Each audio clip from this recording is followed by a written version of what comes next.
didn't understand that before. In other words, that if you could digitize yourself at 400 megahertz, an hour is long enough for you to live your life 50 times over. So in the same way that an object falling into a black hole, from the point of view of an exterior observer, that's a terminal event with a time zero when the person falling into the hole can be said to be obliterated. If you switch your point of view to the spaceship or person falling into the black hole, because of relativistic stretching of time, the distance it takes to fall from the event horizon into the core of the black hole is forever. So time itself breaks down as a concept. And yes, I think as reality gets more and more bizarre and more unmanageable, and technology hurls open more and more doorways on nano worlds, virtual worlds, telepathic worlds, artificial life, AI, sooner or later this is going to be topic one, that reality is mutating before our very eyes. We are mutating before our very eyes. And the job, I assume, of people like ourselves, and I mean everybody in this room, is to assuage other people's anxiety. Because, you know, if you're really embedded in print-created linear values, you're shitting white at this point, and it's only going to get worse. You can't understand half of what you hear. The walls seem to be closing in on you. Well, those who understand should assure those who don't that it's simply, as the mushroom once said to me, it said, no big deal. It said, this is what happens when a civilization prepares to depart for the galactic center. It just takes about 120 years, and yes, there can be a rocky liftoff, but don't worry, we've done this before. We've never lost one.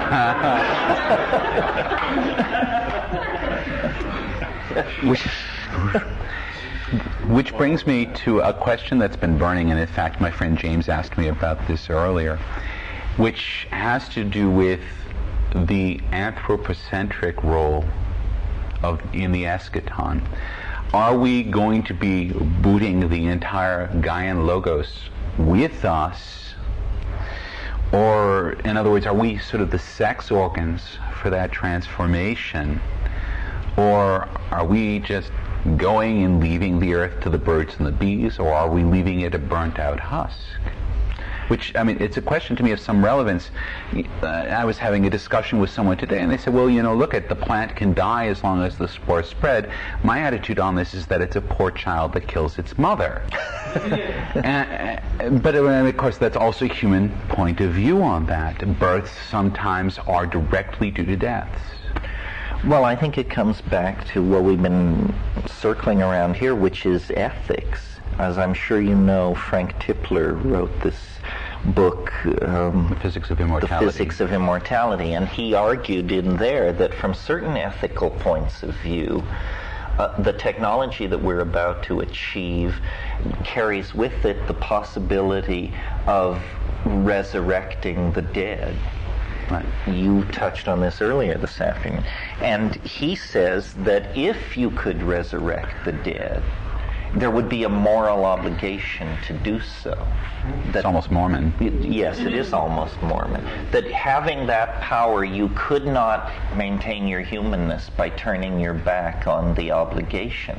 Well, then he goes beyond that. He obviously slept on that idea, and then he comes back, and in a further chapter he says, and furthermore, a deeper ethic would take the position not only that the dead must be brought back, but that all genetic possibilities never realized must be brought into existence. So, in Eric Davis's book Technosis, which will be out in a few months, in the final chapter, he offers a kind of Buddhist umbrella for the ethical development of cyberspatial civilization. That kind of an ethical imperative would have us, I think, bringing back the dead. My vision is to, and it's not mutually exclusive of all that, but I say until we know what death is, we don't want to bring back too many of the dead. They might be entirely ungrateful.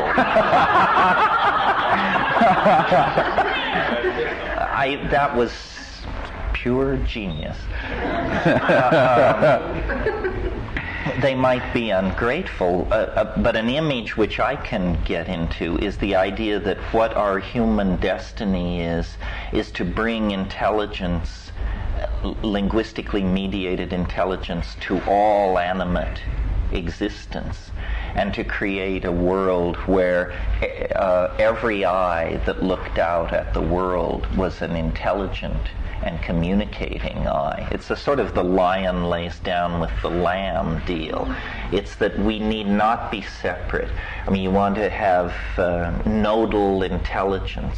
We talk about shifting our identities and our gender choices and things like that, but imagine if you spent time as a gray whale, as a redwood forest, as a school of barracuda. All of the, I mean, nature becomes essentially a world, a universal node of points of view through which we can move. A universal medium. A universal medium, which is what matter is. I mean, that's what nanotechnology and an understanding of molecular genetics makes clear to you, you know.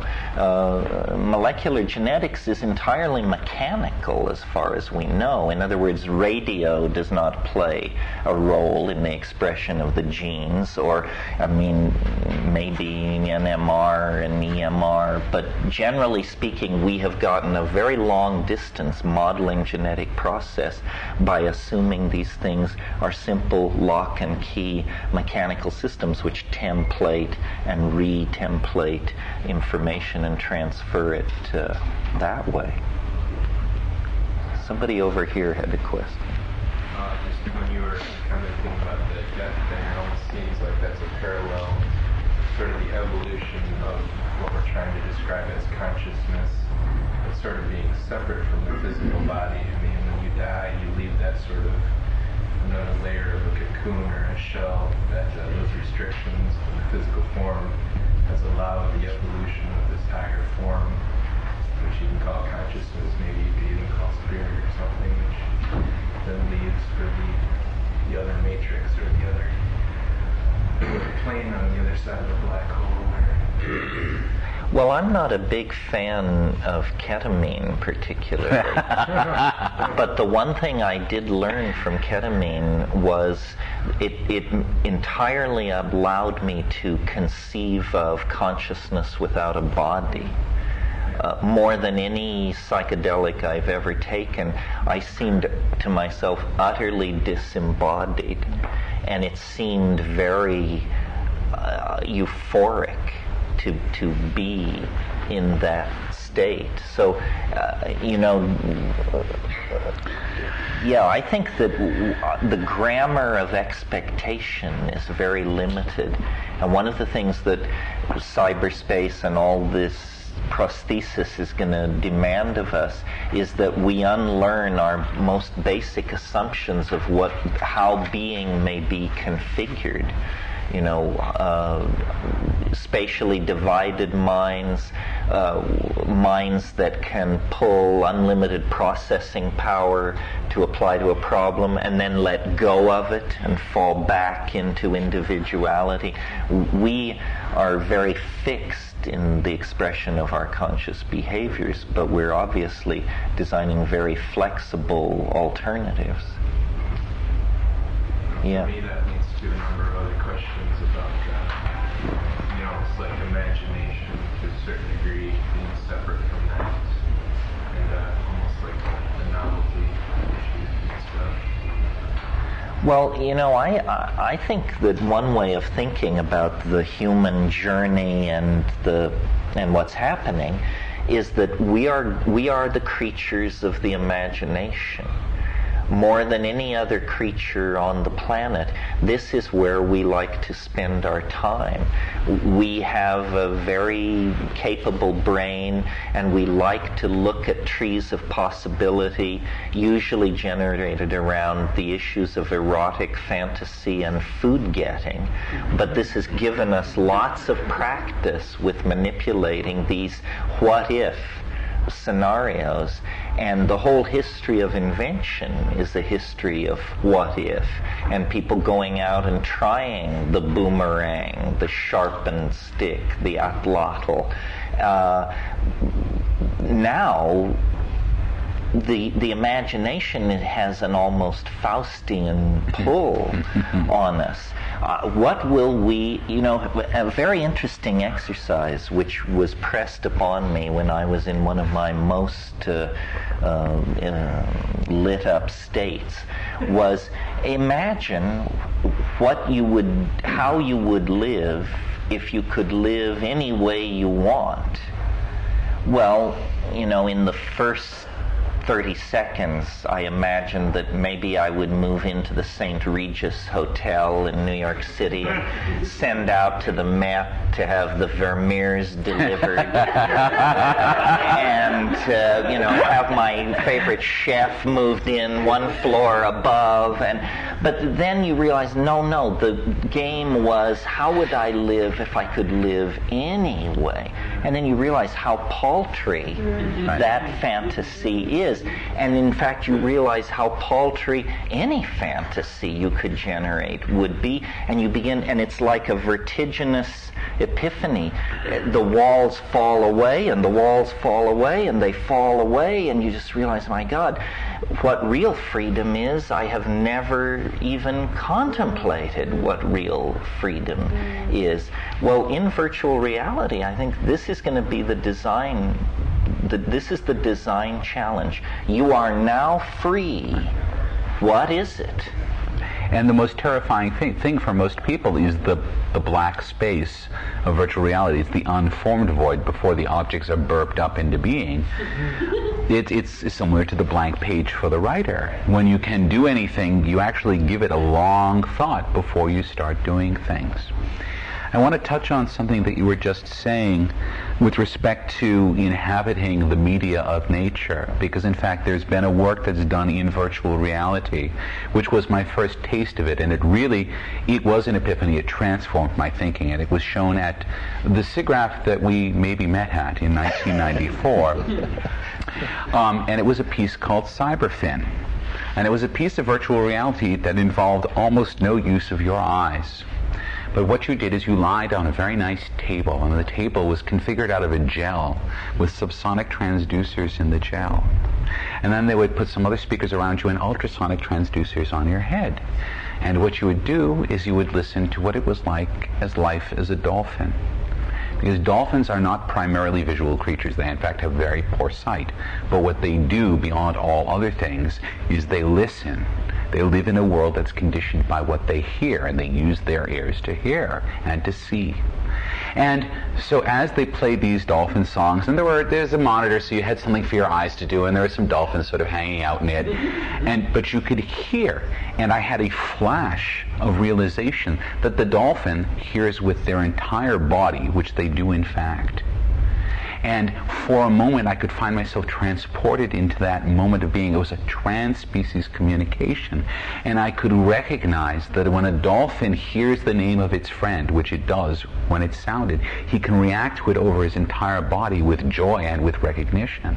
This is something we don't associate with the human experience because we aren't sensually equipped. But virtual reality can reconfigure the sensations that we normally have to give us an experience of a different view. Yeah, the animal in the water that's attracted my attention, thinking along these lines, are octopi and squid, because they are soft-bodied and they have a very complex repertoire of color changes and surface textures, and they can close and reveal parts of their body very rapidly. And at first, people thought when they studied these things that this was for camouflage, but it turns out it's for communication. What an octopus does is it is its language. It wears its language. Human communication is small mouth noises acoustically conveyed across space. The octopus doesn't generate words under the rules of syntax. It is a linguistic medium under the control of an internal syntax. And it's, in other words, it wears not its brain, but its mind on the outside of its body. And so when one octopus encounters another, there is absolute lack of ambiguity about how long it's been since each party has eaten, how long since each party has had sex, how it was, and so forth and so on. And I've thought that based on that observation and stuff which goes on in the DMT flash, that part of what these new technologies hold out is moving the linguistic enterprise out, as practiced by human beings, out of the acoustical domain and into the visual domain. In other words, so a kind of telepathy that virtual reality would support is a telepathy where we could see what we mean. You know, if I read you a paragraph from Proust, we could then spend the rest of the hour discussing what does the writer intend. This is a favorite game in Lit Crit. But if we look at a sculpture, no such discussion of ambiguity takes place. We all behold the same three-dimensional form. If you're a German person looking at a bronze nude or a Chinese person, there may be subtle differentiations, but the same form is beheld and understood. It transcends local language. So if I had a lot of money to spend in virtual reality research, I would try to build special environments that took acoustical language and coded it to visible objects in a kind of dictionary, so that when someone was speaking at a conventional speed, listening computers projected analogous topological manifolds that were coded to the speech. And I'll bet you very quickly people exposed to this form of communication would stop listening to each other and start watching the holographic dance of imagery generated over people's heads. I think telepathy is not hearing what other people think. Telepathy is seeing what other people mean. And cephalopods and octopi model this for us very well. You know, every technological age has a totemic animal. The 19th century, it was probably the horse, who signifies the steam engine, the age of steam, horsepower. We measure steam engines' output in horsepower. The early 20th century, it's the raptor. It's the bird of prey, the supersonic fighter aircraft. This is where it all comes together.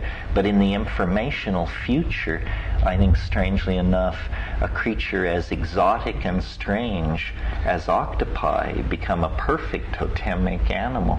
This also explains all those tentacles on early copies of Astounding. It's interesting that you should mention this, because John Lanier lectured in San Francisco last year, and he spent the first hour of his lecture talking about how when he grew up he wanted to be a giant cuttlefish, because the giant cuttlefish The giant cuttlefish possesses all these characteristics to the nth degree, so that their skins are literally as complex as television screens. And we very rarely see giant cuttlefish. They hide in the lower depths of the ocean, which are very hard for us to get to, probably quite well. But they have an entire culture based on this visual form of communication, using the fact that they have an enormous expanse of skin that they have incredibly detailed color control over. Yeah, and this color control is so basically a part of these animals, so necessary to their evolutionary program, that though octopi and squids evolved in the shallow waters of warm oceans, they evolved into the benthic depths, into ocean deeper than 1,500 feet, and no light penetrates there. And so to maintain their ontos of being, they evolved phosphorescent organs. And so in the deep ocean, the octopi only know each other as information. There is no light. So they only know each other as a linguistic phenomenon, except, I suppose, when they have sex, which is only once, and the male is eliminated shortly afterwards. But that's the only tactile, that's the only confirming encounter in their entire lives that there is actually a material entity there. The rest of the time, what they exist in is an environment of information mediating light and perhaps pheromones. Weird. And this is all within the confines of the ecosystem of one small planet. This is why the task with aliens is to recognize one when it's in front of you. There's plenty of life on this planet and plenty of mind on this planet, so alien that human beings can't understand it when they're confronted with it. It's like the game might be more just to kind of evolve our consciousness, and some would say more of a kind of psychic journey, like even like sort of auric consciousness, versus this computer stuff, which seems to be, I don't know, I mean, I'm sure there's more to it, but if you're saying the same words, and you're using your same expression mode, and it's just kind of you're activating like a tape recorder or something like that, and it just doesn't seem to have a totally different structure than evolving your core being, versus your core being the same, just having this intermediary that's differently involved. In my own work, I have found that my work with computers ended up activating the other centers of my being. Again, I think it's perhaps a matter of intent. If you want, because any work that's auric, you're still working with some object, whether it's the body or with some other object that you're working with, right? So the computer can be that object. I've been able in my own work to be able to project my growing understanding of the magical identity of the world into my work in the computer, so that it's become my alchemical chamber. It's become the place where I can dissolve and coagulate the ideas of my psyche and refine them. And not all of them are perfect, not all projects succeed, but nonetheless it can become the vessel to contain my work. One other thing, just when you were commenting before, when you were saying like the evolution of the physical, energetic world evolving almost like a separate consciousness or imagination entity, it almost seems like there is complete parallel evolution there, in that the structure of the physical, energetic world is structured the evolution of the mind or imagination world, which has a lot of the same feeling of in the physical, energetic world. It's kind of splitting apart as an energy and force, and then they're coming back together, which I think connects to sort of the source of our primary imaginations, which is sort of the feeling of love you said before, which is sort of the connecting back the energy, connecting back that force and energy. It just seems that the energetic world seems to have completely structured that as well, and that all of our fantasies grow out of sort of completing that, getting back to that source. Well, I'm not sure. Like recently, I've been playing with the idea that the imagination actually has a physical reality, though a kind of physical reality, and that this function that we do called imagining or being in the imagination is actually an act of perceiving, and that what one is perceiving is the Bell non-local information space that lies below the level of three-dimensional space and time. In other words, that most of our senses, our eyes, our ears, our prehensile things, locate and define us in space because we are organisms subject to Darwinian catastrophes, and we need to be watching over our shoulder. But the ingression of spirit into the animal body, what we call spirit, it works for me to think of it as simply the sum total of all information in the universe simultaneously parsed and experienced. That's God enough for me. Yeah. Interestingly, when I worked at Autodesk, one of Autodesk's slogans for their CAD program was "Tools of the Golden Age of Engineering."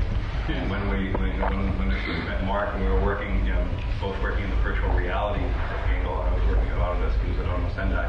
I realized that virtual reality technology were total tools of the golden age of the imagination. That finally we have visualization tools and simulated sensory tools to enhance the ability to manifest our imaginations. Whereas some people have the ability to do that better, to take the thoughts, everything in the world that we make comes from a thought somewhere, and somebody manifests it. And that these are like an enabling technology for this golden age. Well, this is what gives an enormous shot in the arm to the idea of techno-paganism, I think, where in ages where the imagination is empowered, magic rules the world. In ages where the imagination has somehow given way to positivist empiricism or reductionism or some other form of so-called realism, magic withers on the vine. So, the realization that code is magical invocation is really a powerful one. Language has been devalued by the positivist and warped. For example, you mentioned the world is getting weirder, and this is one of my favorite little things. The word weird really comes to us from the Germanic roots of our English language, and your weird is your fate in the sense of that which has come to be as the sum total of what you have done and what has happened to you. Your weird is you're weird. And saying that the world is becoming weird is like, duh. What else could it become? In the ancient Germanic mind, this was a concept that was understood by everyone, not just kings and scholars and yes, the goose of Gnosis has come home to roost, I think. Yeah. Mark, I noticed that before all of this started, you were smudging the room. Yes, and I'll do it again tonight. Address that in this context? In this context, it was really very, very practical. Smudging is done to clear the valence out of a room and to set the stage for whatever's going to happen thereafter. And so it's just a practical technique that I use when I want to be able to allow things to happen in their own way in a space without anything that may have come before intervening. And you can argue about the practicality of it. It's an act of intent on my part. So even if it's only functional at my own level, although I would argue that it's probably functional at other levels. Certainly other people were of it. Some people were getting into it, and I smudged them if they wanted it too, because we all had the intent of being able to walk in. And since intent is in the end what shapes the world, it had an effect. Mm-hmm. A couple of years ago, Terrence, I remember you saying something about heaven help the shaman who goes around beating his drum and burning stuff. And I was seriously practicing shamanic techniques at that time, and I thought, oh no, my techno shaman guru here is putting down everything I think. And it was pleasing to me that you smudged the room. But in what is reality, what is intention, what is virtual reality, I'm curious as to where all of that sifts down to where we are today. Well, a social space is an interface between the laws of physics and the laws of magic. And I think it's completely legitimate to carry out efficacious activities. At times I've been hard on ritual, but that's because I only repeat what I'm told. And what the mushroom said to me about ritual was, it's what you do if you don't know what to do. I think that's consistent with good magical operation. It's a good thing to do if you don't know what to do. If you know what to do, you just slash through and do it. But shamanism is always technology. You know, Merciliade, in his book, Shamanism, the subtitle in English is The Archaic Techniques of Ecstasy. It was translated from French. The word technique in the original book explicitly indicated technology. Arthur C. Clarke, one of the things he is most famous for having said is any technology is, or magic is any technology you don't understand. And just for a minute, making the bridge back to the last great age of magic, which was at the close of the Renaissance, the connecting bridge is the understanding of the power of language. Language in the hands of science becomes descriptive and discursive. Language in the hands of a magician creates. And we haven't seen languages like that for several centuries in the West. But when you write code and implement it, this is magical language. When your utterance is iterated in the machine, something happens, or the code didn't work, it has a bug. But once it's been debugged, it is a magical invocation that works, and the world is going to become progressively more and more ruled by incantation. And this, I think, is why I smudged, because, I mean, again, the semantic difference between me writing a code as magical invitation and smudging as a magical invitation, that semantic difference is utterly lost on me, or at least I'm moving to a state, hopefully, where it's lost on me. It's as if I hit the reset button on the room. What about autonomous languages? You were saying we can't evolve any more quickly than we evolve our language. What is this autonomous, self-evolving languages that computers generate to talk with one another, to share with one another? Well, Mark can probably address this. Mark gets the credit for being instrumental in creating the language called VRML, or VRML, VRML, Virtual Reality Markup Language. And what that allows is for virtual realities to be viewed online. Well, before there was VRML, there was no way to view virtual realities online. You know, 5 or 6 years ago, if you could code C++, you were the hottest kid on the block. Now, nobody wants that. That's finished. People want Java, they want VRML, they want other things. So while human language has become maybe somewhat sedate in its evolution, the evolution of computer languages has exponentially exploded, and as you know, they are episomal prostheses of our own linguistic evolution. So there are obviously things. You know how it's a truism that there are thoughts in Japanese that don't translate out.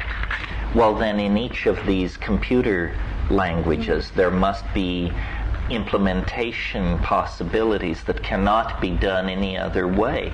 Well, how many of these computer languages are there? Well, as far as we can tell, an infinite number waiting to be elaborated. And each one is a path to a different kind of power and allows different kinds of things to happen. The whole thing is about language. I remember when I was a kid, reading Naked Lunch, and there's the famous line in there, language is a virus from outer space. And I had this in my head on my second acid trip, and I sat down under a tree, and I became somewhat overexcited behind the perception that English is an animal. I could feel it in my bloodstream. I could feel it living in my head. I could feel it mutating and templating and infecting people and spreading and making its way through the world. And to some degree, I think that's a fairly true model of reality. Why do these things, these autonomous machine elves encountered in the DMT thing, why do they present themselves as linguistic structures, language elves? At one point, somebody on a DMT trip, not me, asked one of these entities what was going on, and the reply was, "We're time-sharing your nervous system, but you're not supposed to know about this." Well, language seems to have some kind of symbiotic relationship to meat and to silicon. I made the point the other day that, this weird, to me this seems very important. I'll keep saying it until someone tells me it's trivial. But the fact that symbolic logic defines human thought when human thought and communication is clearly expressed. In other words, if you and I have a truly intelligent conversation, it can be symbolized in the notational system we call symbolic logic. Well, that's what machines speak. They don't speak a different language from us. We think and they think exactly alike. And means and, or means or, if means if, and then means then, to a human being or a machine. This is the golden bridge across which the continuity of the two phyla can be welded. As it turns out, something that I heard as a factoid last year, it's well known that if you learn a language, say you went and learned Japanese, and then you went and wanted to learn, say, Russian, you'd have an easier time of it, because the more languages you learn, the more easier it is to acquire a language. Programmers know that once you've learned your first programming language, learning the next programming language is easier and easier. What wasn't realized until last year, in fact, is that there's a bleed over.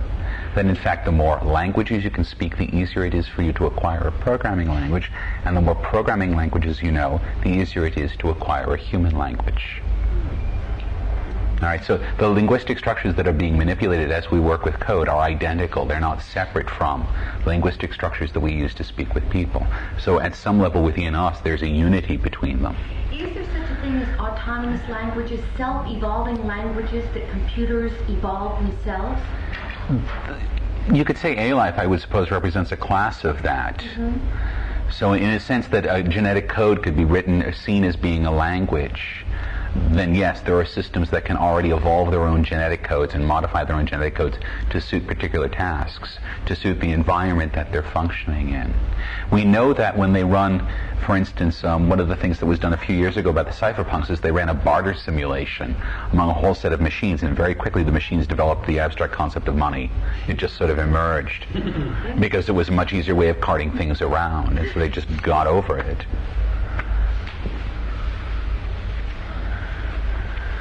There's one over there. Just two thoughts. I find it very easy to speak in Spanish after I dream in Spanish, like in a foreign country. And so what does it mean to dream of Tetris or Doom?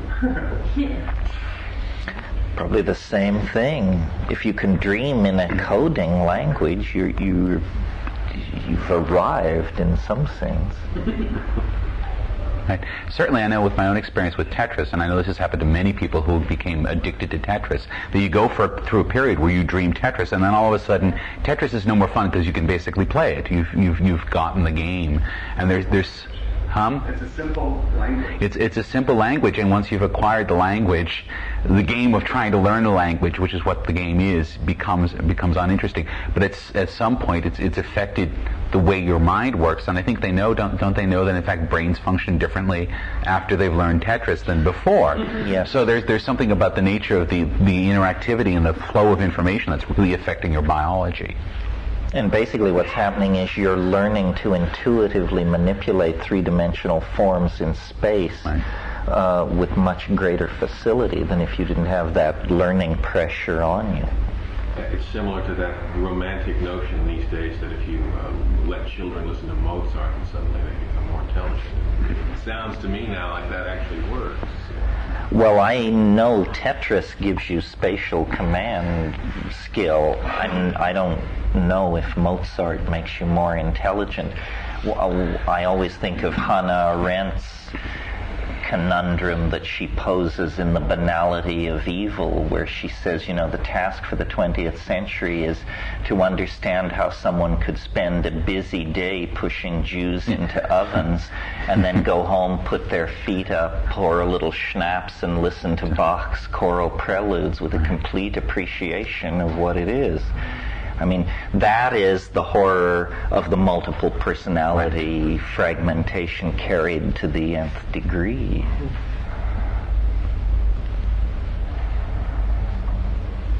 Anybody else? Yeah. Just one of those inexpressible thoughts that come from a language domain, and I'm sure, Mark experienced it before. When you learn a couple of computer languages, you know them all. And then people ask you, do you know Java? And you're how many hours will it take? Yeah. Yeah, what do you want to do?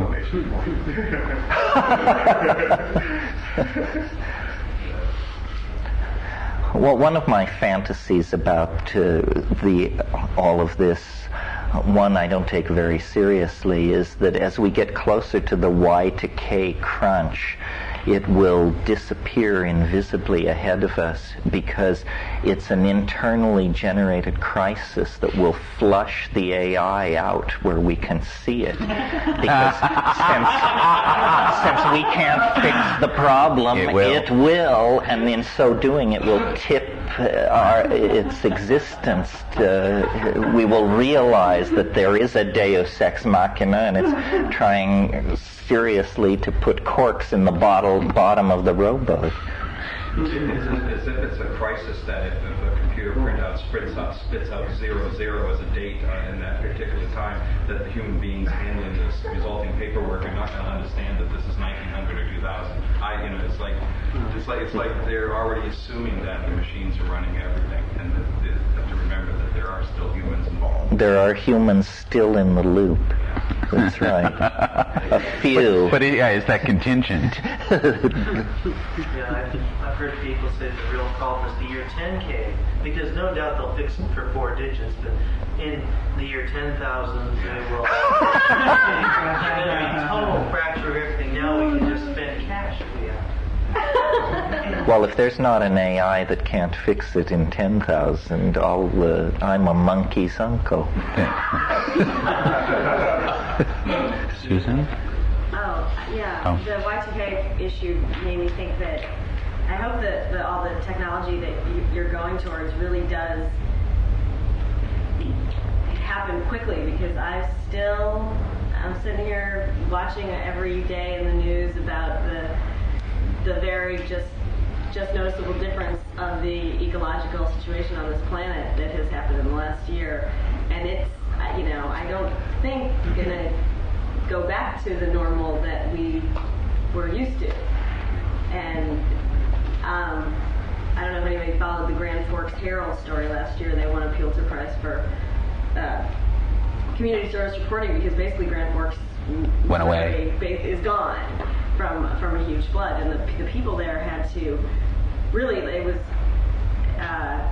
was them versus the forces of the universe, and it was only them and their minds and what they went through. And you could tell, watching the interviews with people, that they've been through like a mushroom trip, but for a month and a half. In reality, and watching everything that they ever had worked for be destroyed. So I think that all the technology is great, but if we don't have electricity or whatever we need to get that going, what does it do for us? Well, if we lose the electrical grid, we're in big trouble. but the forces that assume they run the world have an enormous vested interest in keeping these infrastructures together. So there was just a test on the stock exchange last week, and it passed with flying colors. I think the consultants will get their pound of blood, and guess what, folks? Western civilization will survive to run another day. Right. But let me say about this ecological thing, there is a weird problem which we tend not to talk about here because we're all obviously tech heads and visionaries. But chewing on our rear end in all of this is a very practical problem, and that is overpopulation, which tends to erode every social justice program, every effort to clean up water, every effort to deal with AIDS in the third world, every effort to expand the educational base or expand connectivity. There are too many people. Well, it's not a technological problem exactly. I mean, yes, we could distribute condoms, we could sterilize people, but it's a political and social problem. And this is where we have the biggest problems. We can, build the internet in a time scale of 4 years. How long will it take us to regulate our sexual and breeding behaviors? The momentum here is terrifying. I've talked in previous groups about how if every person would parent only one child, population would drop 50% in 30 years on the planet. Children in the first world consume between 800 and 1,000 times more resources than children born to women